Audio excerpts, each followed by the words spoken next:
The power of belief. How big of a part does belief and having faith play in your life? So there's this interesting experiment that happened a few years ago with rats, a bucket of water, and some researchers. So this bucket was filled up halfway with water. They put the rats in and they basically saw what happened. So rats are okay swimmers, but they're not like they can't swim. They're not ducks. So maybe about after 15 minutes or so, they noticed that the rats drowned.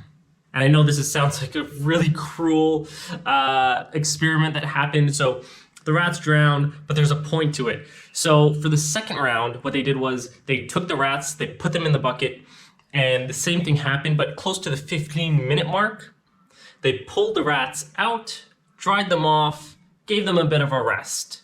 And then for part two, they put them back in the bucket. So now here is where we're gonna pause and we're gonna come up with a number with how long you think the rats stayed alive for in that bucket.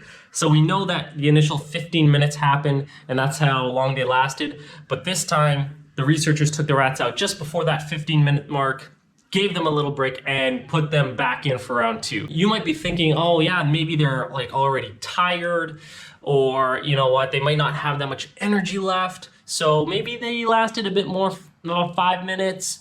Could they go for another 15 minutes if they really tried?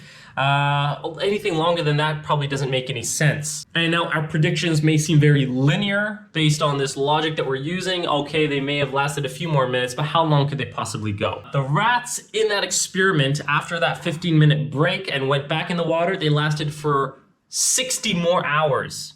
Yeah, 60 more hours when initially they could only last 15 minutes. So what is this? What is the point of this?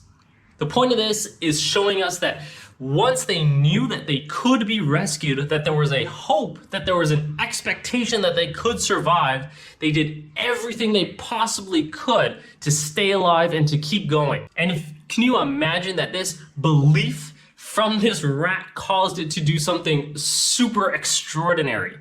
And that's with a rat.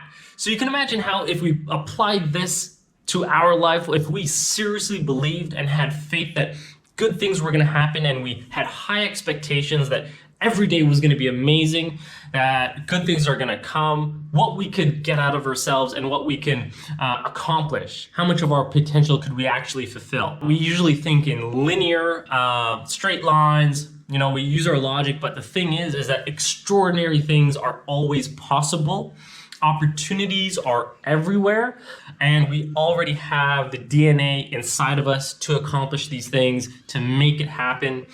It's just about it being activated within us. And just like that rat in that experiment, if you didn't believe the first time in round one and you turn things around, they can change dramatically. Once there is that belief and that faith that something is going to happen, something better, more can come from us. So that was a story about some rats, a bucket, and some water.